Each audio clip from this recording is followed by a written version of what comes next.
Et salut tout le monde, eh bien écoutez, bienvenue pour ce nouveau vlog dans lequel cette fois-ci je vais vraiment vous parler de lecture coréenne comme c'était prévu. Oui, alors bien entendu, comme ça se voit, je suis rentrée dans mes pénates, je suis de retour au Japon. Et c'est vrai que du coup je voulais vous parler des livres avant de repartir de Corée, mais finalement j'étais un petit peu coincée sur le dernier jour. Désolée, je me mets un petit peu confortable. Il est tard le soir, enfin il est tard le soir, il est pas si tard que ça, mais bon là je viens juste de rentrer du boulot, donc parce que oui, dès que je suis rentrée, je suis allée bosser. Et ouais, bref, donc en fait le dernier jour du voyage en particulier, c'est parti un petit peu en eau de boudin parce que déjà j'ai eu du mal à choper un train pour Séoul depuis Suncheon, parce que quand je suis allée à la gare on m'a dit qu'il n'y en avait plus, mais en fait il y en avait un, sauf qu'il allait partir dans les 3 minutes, enfin donc c'était toute une course-poursuite pour réussir à le payer, à choper le ticket, à choper le train avec la valise bien entendu. Et une fois arrivée à Séoul, en fait, pour une fois, en fait, j'avais réservé un hôtel parce qu'il n'était pas spécialement cher et puis qui était justement du côté de l'aéroport. Donc je m'étais dit, tiens, allez, pour une fois comme ça va m'éviter de me réveiller vraiment, vraiment tôt, voire au milieu de la nuit pour prendre le premier transport. Et en plus de ça, je leur avais envoyé un email avant pour leur demander s'ils avaient bien un service de shuttle, comme c'était indiqué sur la page, pour t'emmener à l'aéroport. Donc je m'étais dit, bon, bah c'est impec. Sauf que quand je suis arrivée, déjà, impossible de réussir à aller à l'hôtel en bus parce que aucun des bus qui y allaient ne s'arrêtait là où moi j'étais. Alors qu'il y avait bien le numéro sur l'arrêt de bus et tout. Je veux dire, je sais que des fois je fais des trucs sans trop réfléchir, mais là quand même. Et ouais, et donc je me suis retrouvée au milieu de nulle part avec juste des autoroutes à côté de moi. Enfin, vraiment, c'était un peu. Surtout après avoir traîné avec ma valise pendant des heures et tout, bref. Et du coup, bah, j'ai pris un taxi. C'est un truc que je déteste faire quand je voyage, mais bon, bah, quand il n'y a pas le choix, il n'y a pas le choix. Heureusement, c'est pas spécialement cher en Corée. Sauf que quand je suis arrivée dans l'hôtel, j'ai découvert qu'il n'y avait pas du tout de service pour t'emmener à l'aéroport, que l'aéroport était à 7 kilomètres et que donc j'étais coincée super loin sans pouvoir y aller par n'importe quel moyen, puisqu'il n'y a pas de bus, il n'y a pas tout ça. Donc le seul moyen, c'est un taxi. Et pour être sûr de l'avoir dans les temps tôt le matin, parce que je devais partir tôt le matin quand même, en fait, il fallait que je le réserve par l'hôtel. Et en le réservant par l'hôtel, ça m'a coûté 50 euros. Vous me direz, c'est le prix pour aller à Charles de Gaulle, sauf que en Corée, les tarifs des taxis, c'est pas du tout les taxis français.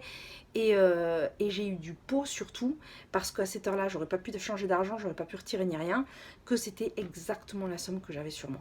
Parce que sinon, j'étais coincée et puis je pouvais pas prendre mon vol. Alors, c'était gros méga stress de la dernière journée. Enfin bref, donc du coup, oui, c'est ce que j'ai fait. J'ai pris le taxi tôt le matin et puis enfin bref. Donc du coup, bon, ça s'est quand même bien passé puisque ça s'est réglé. Mais c'est vrai que le coup de stress était un petit peu violent. Et puis après, bien entendu, le temps que j'arrive à Tokyo et de Tokyo jusqu'à chez moi, ça me prend la journée, même si c'est pas hyper loin. Et du coup, dès le lendemain, voilà, il a fallu que j'aille bosser. Donc c'est pour ça que il y a un petit laps de temps quand même entre mon retour et le fait que je vous reprenne. Et puis même si là c'est le soir, je sais pas, ça m'a pété. J'ai dit tiens, j'ai envie de parler de mes bouquins, donc voilà. Me voici. Alors, je voulais vous parler en premier du jardin de Hye Young Pyun, si je me rappelle bien. Donc j'avais quasiment terminé, mais en fait je voulais quand même en parler par rapport à la fin parce que j'ai été déçue par la fin. Alors qu'il me restait très très peu, comme je vous l'avais dit. J'ai beaucoup aimé l'histoire, ça j'en ai déjà parlé, je vais pas revenir dessus, mais la fin était très abrupte. Alors je parle pas de fin ouverte ou pas ouverte ou ce genre de choses, mais c'est vraiment genre ça s'arrête à un moment où on s'attend vraiment à ce qu'il y ait autre chose, ou plus d'explications, ou plus de... vous savez, c'est le genre de moment où vous regardez votre bouquin, genre, mais il manque des pages, il y a un problème d'édition, bon, sauf que moi c'est sur la liseuse, mais donc j'ai essayé de tourner, et puis non, il y a bien marqué après la fin, et puis vous savez, je veux dire, les crédits, comme dans les films. Enfin bref, vous savez les informations habituelles. Je me suis dit, merde, mais j'ai raté un truc ou quoi? Et en fait, non, ça s'arrête assez abruptement. Alors du coup, ça reste une bonne lecture, pas de souci, j'ai passé un très bon moment. Apparemment, il y a des gens qui ont beaucoup apprécié ce type de fin. Mais moi, en fait, ça m'a trop surprise et du coup, j'ai l'impression en fait qu'il m'en manquait un bout. Donc petite frustration, voilà, de fin de lecture. Voilà. Sinon, quand j'ai refait tourner ma roue, là, la deuxième lecture, c'était I'm Waiting for You de Kim quelque chose.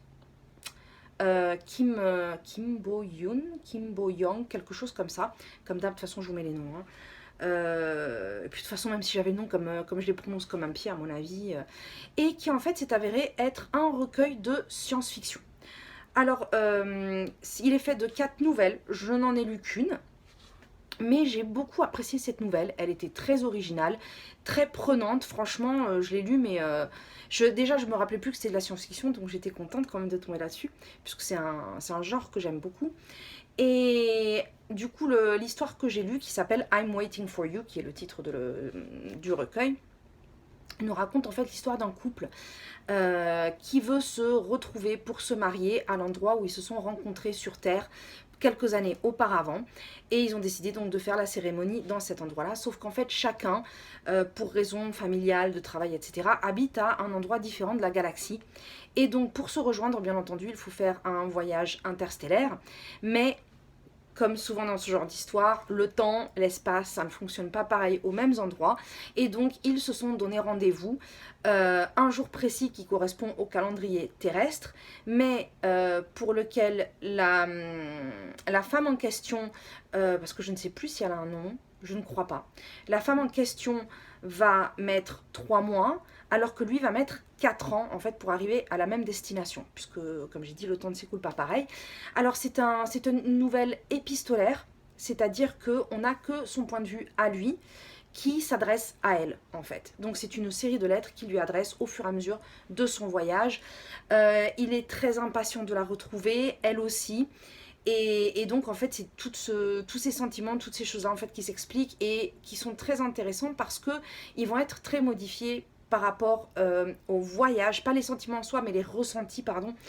Et en fait on va suivre tout ce parcours-là et bien entendu si c'est quand même une nouvelle assez importante, donc vous vous doutez bien que ça va pas être on arrive, on est content et puis voilà, mais qu'il va se passer des choses pendant le vol. Je sais pas si on appelle ça un vol quand c'est dans l'espace, mais de toute façon ça vole. On va appeler ça un vol. Et donc, bien entendu, chaque petit souci technique, chaque petite chose va retarder un petit peu le voyage, mais ça va étendre encore le temps d'attente sur Terre. Et donc, en fait, c'est ça qu'on va suivre.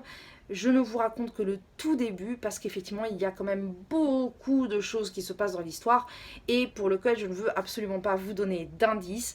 J'ai trouvé l'histoire hyper originale, parce que même si ça avait la thématique de voyage dans l'espace avec le temps qui s'écoule différemment, avec tout ce genre de choses est quand même régulièrement utilisé. Mais le traitement ici, sur lequel je ne peux pas trop m'étaler justement, je l'ai trouvé hyper original. Voilà, il était très bien fait. On passe vraiment par des phases différentes, par beaucoup de choses qui en fait ont vraiment une certaine logique dans l'histoire et on se dit ah, mais ouais effectivement, et puis on se met à penser à sa place de se dire et si j'étais dans ce cas-là, qu'est-ce que je ferais, quelle décision je prendrais, qu'est-ce que je ferais de cette situation pour en faire quelque chose de bien ou enfin voilà, il y a plein de questions qui se posent, mais très très sincèrement j'ai beaucoup aimé. Alors par contre je vous ai donné le titre en anglais parce qu'il me semble que ça n'est pas encore traduit. Mais il me semble que ça a plutôt bien fonctionné en anglais, donc avec un peu de chance il va arriver chez nous, traduit en français bientôt. En anglais, je n'ai pas trouvé de difficulté particulière, si ce n'est, comme d'habitude avec la science-fiction, que des fois il y a du vocabulaire un petit peu technique, surtout pour les machines où je suis un petit peu... Mais rien qui ralentisse la lecture et rien qui m'empêche de comprendre l'histoire. Voilà, c'est juste des petits mots par-ci par-là où c'était un petit peu du chinois pour moi, hein, mais enfin du chinois, du coréen, tout simplement parce que oui, effectivement, il y a des termes techniques où je suis un petit peu et en même temps, je cherche pas non plus parce que justement comme ça change rien à l'histoire, c'est pas voilà. Et puis autant pour certains thèmes, oui, mais pour ce qui est des machines, ce n'est pas quelque chose que j'ai super envie d'apprendre. Les procédés, oui. Le fonctionnement, oui. Le nom de chaque pièce, non. Voilà. Alors très sincèrement, c'était une très bonne lecture. En tout cas, moi j'ai vraiment apprécié pardon. Et j'ai hâte de lire les autres histoires. Mais comme je voulais découvrir un maximum de littérature coréenne dans des thèmes différents, je n'ai lu que celle-là pour l'instant. Je pense aussi que pour cette année, très sincèrement, je vais arrêter de lire des recueils de nouvelles pour finir ce que j'ai déjà commencé. Parce que j'en ai quand même pas mal en cours. Et ouais, donc il faudrait quand même que je les termine. Alors c'est vrai que les nouvelles, c'est bien parce que justement ça peut aussi être des petites histoires qu'on lit quand on veut. Mais bon, là je commence à en avoir plusieurs. Et du coup, je sens que je vais oublier carrément d'en continuer, me connaissant. Bref. Donc voilà, en tout cas pour l'instant, écoutez, j'ai fait pas mal de découvertes assez intéressantes. Il y a aussi 2 autres livres dont je veux vous parler, mais là j'avoue que je commence à fatiguer un petit peu, donc je vais vous en parler demain matin tranquillement, avec mon café j'imagine.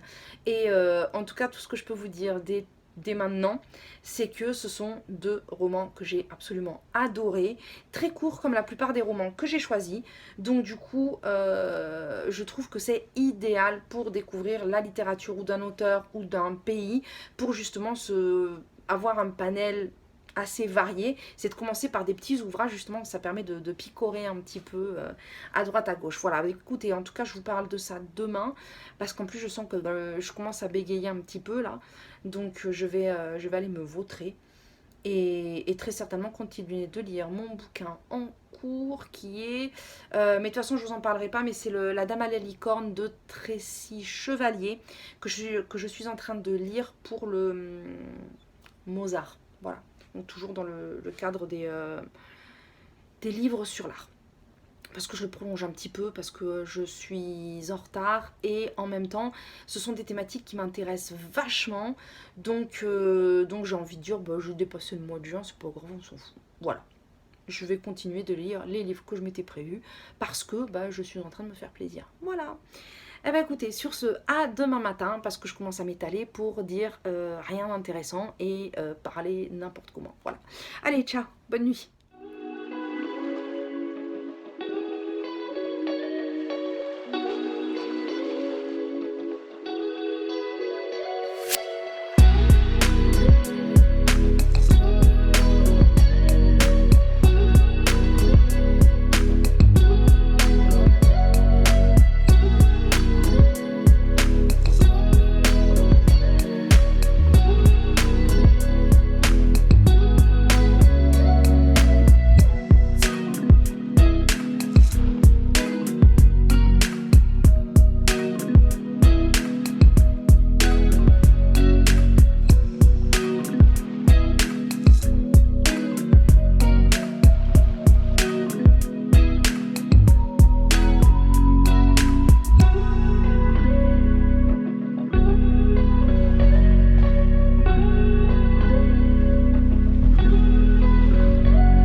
Eh bien, me revoilà, je suis donc de retour pour vous parler des deux derniers livres coréens dont je voulais vous parler.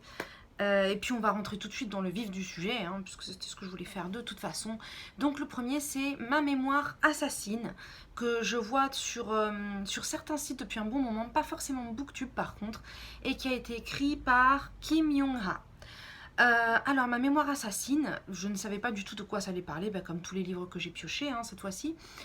Et en fait, il s'agit d'une sorte d'autobiographie romancée, pas du tout réelle, qui raconte l'histoire d'un homme âgé d'au moins 70 ans, en tout cas qui est dans sa soixante-dizaine, et qui essaye de se remémorer son passé. Puisque en fait il est atteint d'Alzheimer et donc commence à perdre sa mémoire petit à petit, et donc on va suivre à travers son journal sa, sa recherche en fait d'identité, le fait de vouloir se remémorer en fait son ancienne vie, sauf que parce qu'il y a un petit détail qui rend l'histoire un petit peu singulière, c'est qu'il s'agit d'un ancien tueur en série à la retraite. Voilà. Donc effectivement, il va essayer de se remémorer un petit peu tout ça. Il va étrangement, en fait, l'histoire n'est absolument pas faite pour créer de la sympathie vis-à-vis du personnage, puisqu'il n'a aucun regret vis-à-vis de ce qu'il a fait. Mais en fait, on est vraiment plongé dans les méandres de sa psychologie, dans cette histoire où d'un côté on a les crimes, on a des retours sur sa vie quand il était jeune, pour comprendre un petit peu son parcours, encore une fois, qui lui-même ne justifie pas en fait ses actes. C'est quelque chose qu'il a fait parce qu'il avait envie, parce que ça lui plaisait, et en même temps, effectivement, de nous-mêmes essayer de comprendre l'histoire, puisque atteinte de la maladie d'Alzheimer, puisque l'histoire est racontée au travers de son journal intime, bien entendu, au fur et à mesure, on perd de plus en plus de passages, il perd de plus en plus la tête, et il y a des moments où lui-même ne se rappelle plus ce qui s'est passé la veille ou 5 minutes avant, et où il commence à mélanger les choses. Donc ça ne rend pas du tout l'histoire confuse, mais par contre, c'est suffisamment bien raconté pour qu'on se mette dans sa tête et qu'on essaye d'appréhender aussi cette confusion vraiment qui prête vraiment à mal comprendre beaucoup de choses ou de travers, et puis mieux la fois d'après. Enfin, c'est vraiment très très particulier. Bah écoutez, en tout cas, c'était une histoire à laquelle je ne m'attendais absolument pas, parce que mélanger un personnage qui est atteint de la maladie d'Alzheimer, essayer d'en étudier la psychologie et rajouter par-dessus tout le fait que ce soit un tueur en série, et que dans l'histoire en fait ça colle parfaitement bien. C'est un livre qui fait à peu près 150 ou 160 pages, et très sincèrement je me suis régalée. Je l'ai lu, je crois, dans le train ou dans le bus. Bref, de toute façon, ça change rien, mais je l'ai lu dans le transport. Mais franchement, je l'ai lu, il m'a fait le trajet, le temps d'arriver, il était déjà terminé. Franchement, j'ai beaucoup, beaucoup aimé. J'ai aimé le style, j'ai aimé l'écriture, j'ai aimé l'originalité de l'histoire. Franchement, en tout cas, pour ce premier jet de lecture coréenne, et en sachant qu'en plus, j'en ai quand même choisi 4 d'affilée, franchement, aucune déception. À part le jardin dont je vous ai parlé récemment, et dont je vous ai parlé de la conclusion hier. Mais malgré la conclusion, ça restait quand même une très agréable lecture pendant que je lisais, jusqu'à arriver à cette espèce de coupure un peu bizarre. Voilà. En tout cas, Ma mémoire assassine, moi je l'ai beaucoup aimé, ça m'a beaucoup intriguée, et clairement je vais essayer de regarder qu'est-ce qu'il a écrit d'autre, puisqu'il me semble qu'il a pas mal de romans qui ont été traduits. Mais là tout de suite ça ne me revient pas à l'esprit, donc mais bon, je vais en lire d'autres. Et puis surtout, si vous en avez lu d'autres de cet auteur, ou même ce livre là, surtout dites-moi ce que vous en avez pensé, parce que c'est vrai que sur Booktube, c'était quoi ça, Booktube, je n'en ai pas spécialement entendu parler. Voilà. Je l'ai vu passer pas mal de fois sur Babelio, sur certains sujets de discussion dans les réseaux sociaux littéraires, mais pas vraiment en fait sur les réseaux sociaux de type YouTube ou même Instagram. Donc dites-moi si vous en faites, si vous en savez quoi que ce soit. Mais voilà, mais ça je vous l'ai déjà dit. Donc on va passer au livre suivant, qui est Kim Ji-young, né en 1982. Alors, il m'a fallu une petite seconde pour me remémorer le titre. Alors pareil, un livre où je me rappelais plus du tout de quoi il s'agissait, et un vrai régal. On est encore sur alors ça n'est pas un journal intime, c'est une histoire qui est racontée comme un journal intime, mais par les yeux d'une autre personne à qui le personnage principal, donc Kim Ji-young, se dévoile. Voilà.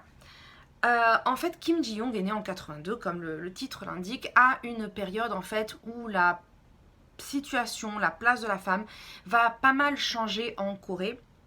Et en fait, au début de l'histoire, Kim Ji-young, qui est marié, qui a sa petite fille, qui n'a pas vraiment de travail, en fait, va péter un petit peu les plombs. En fait, on ne sait pas trop ce qu'elle a. Elle va se mettre à imiter des voix, à imiter des personnes qu'elle connaît, un petit peu comme si elle était possédée par ces personnes.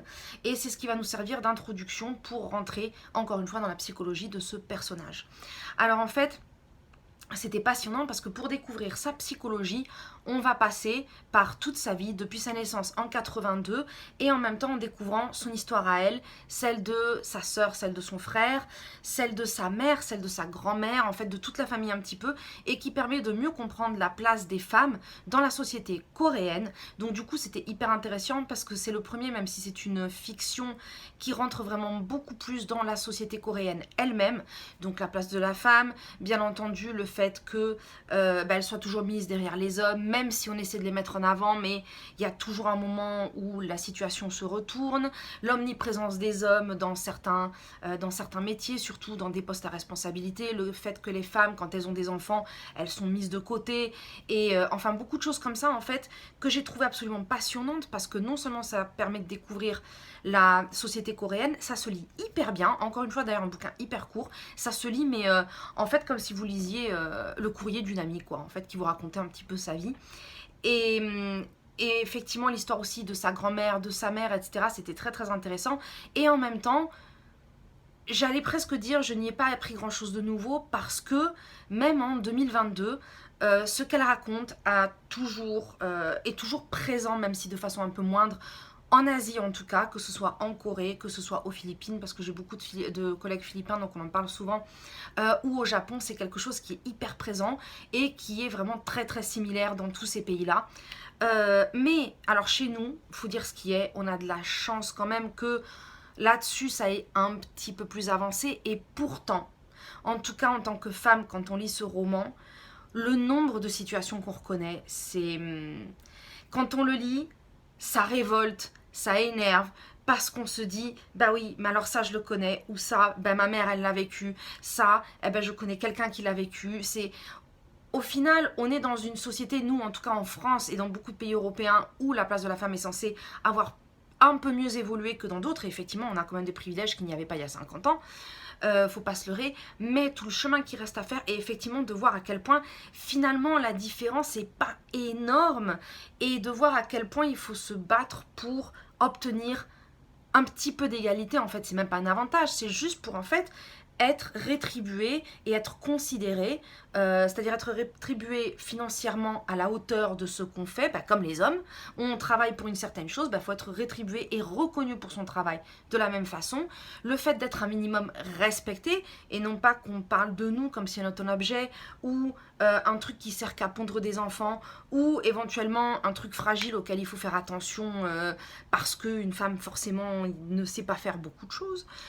Beaucoup de choses comme ça, où très sincèrement, oui, même en tant que personne occidentale, il y a beaucoup de situations, moi en tous les cas, que j'ai soit reconnues, soit dont j'ai entendu parler moi directement de ma famille, ou en tout cas des personnes qui m'entourent, aussi de personnes qui viennent d'autres pays, donc des thèmes dont j'ai beaucoup entendu parler. Et effectivement, toute cette étude en fait psychologique de quelque chose qu'on ne comprend pas bien chez cette femme, en fait va ouvrir sur une étude de la société. Voilà, plus que l'étude de la psychologie, c'est l'étude de la psychologie de la société dans laquelle on vit, et non pas de la psychologie d'une seule personne. Voilà.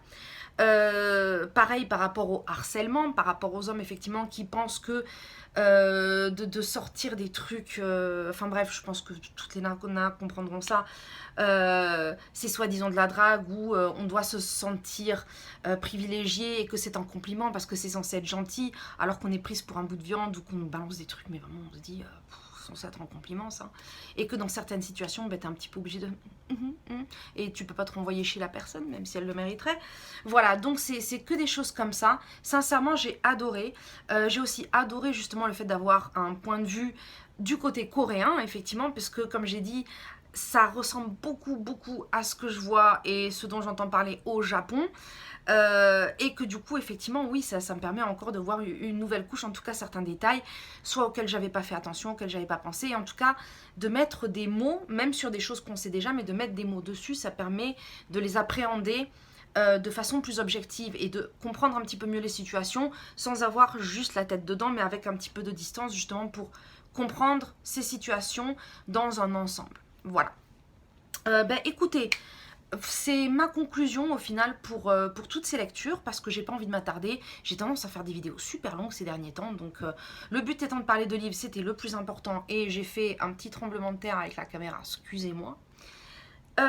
Donc, comme je vous ai dit, les 4 bouquins, sincèrement, à part le jardin qui était un petit peu entre deux, tous les autres, je me suis régalée. Le livre de nouvelles dont je vous ai parlé hier, je vais le continuer.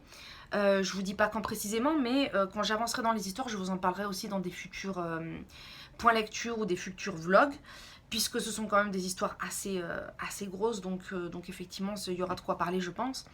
Et puis, écoutez, moi, si vous avez d'autres auteurs coréens à me conseiller, d'autres romans coréens, si vous avez carrément des titres spécifiques, parce que perso, pour une découverte, c'est une vraie réussite. Et puis je vais très certainement comme ça commencer aussi à découvrir d'autres auteurs asiatiques parce que je suis toujours restée un petit peu trop sur le Japon. J'ai commencé les auteurs chinois il n'y a pas très longtemps non plus, il y a peut-être 3-4 ans, c'est tout. Et puis là, je découvre juste les Coréens, alors qu'en Asie, il y a tellement de pays, sincèrement, que c'est bien aussi de voir un petit peu les pays limitrophes, en fait, et la façon de penser, la façon de raconter des histoires, la façon de s'exprimer. Parce que souvent, avec la littérature d'un pays, il y a d'une certaine façon une ambiance qui vient ou une façon de s'exprimer en fait, que l'on retrouve pas forcément dans tout, mais qui est différente de chez nous. Et c'est quelque chose que je trouve très agréable à découvrir, que ce soit par exemple, oui, avec la littérature japonaise, avec la littérature nordique en Europe. C'est des ambiances assez différentes et qui sont, en tout cas, moi, je trouve très agréables à découvrir. Voilà.